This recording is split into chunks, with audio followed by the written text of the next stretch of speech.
एक बहुत गरीब किसान था। वो अपनी बेटी के साथ एक छोटी सी झोपड़ी में रहता था।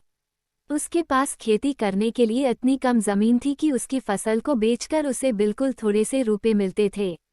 उन रुपयों से वे लोग ठीक से खाना भी नहीं खा पाते थे। वह राजा के पास अपनी समस्या लेकर आया। राजा दयालु थे। उन्होंने किसान को अपनी जमीन में से कुछ जमीन दे दी खेती करने के लिए।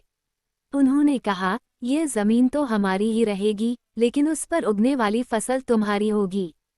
किसान ने राजा को बहुत बहुत धन्यवाद दिया।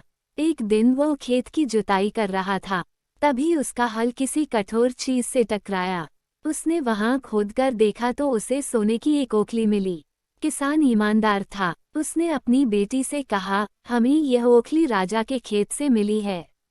जिसकी जमीन है उसी की यह ओखली भी है, इसीलिए हमको इसे राजा को लौटा देना चाहिए। किसान की बेटी बोली, नहीं पिताजी, आप ऐसा मत कीजिए। आपको सिर्फ ओखली मिली है। यदि राजा ने आपसे इसकी सोने की मूसल भी मांगी तो आप क्या करेंगे?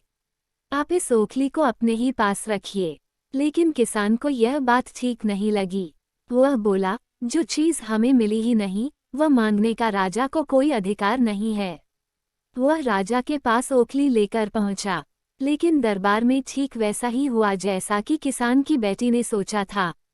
राजा ने सोचा कि किसान ने लालचवश मूसल अपने पास रख ली है। किसान बेचारा सोने की मूसल कहाँ से लाकर देता।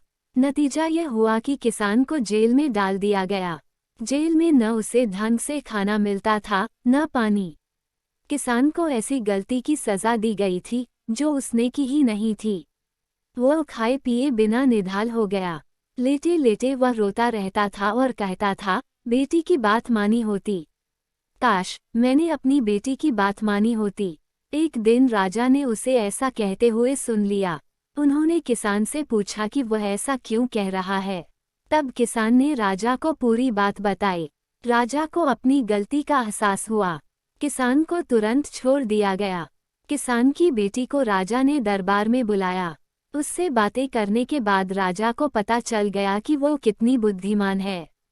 किसान की बेटी को राज्य के खजाने का मंत्री बना दिया गया। उन्हें रहने के लिए घर और सभी सुख सुविधाएं दी गईं। किसान और उसकी बेटी सदा सुख से रहे। किसान को थोड़ा कष्ट जरूर झेलना पड़ा, लेकिन अंत में जीत सच्चाई की हुई।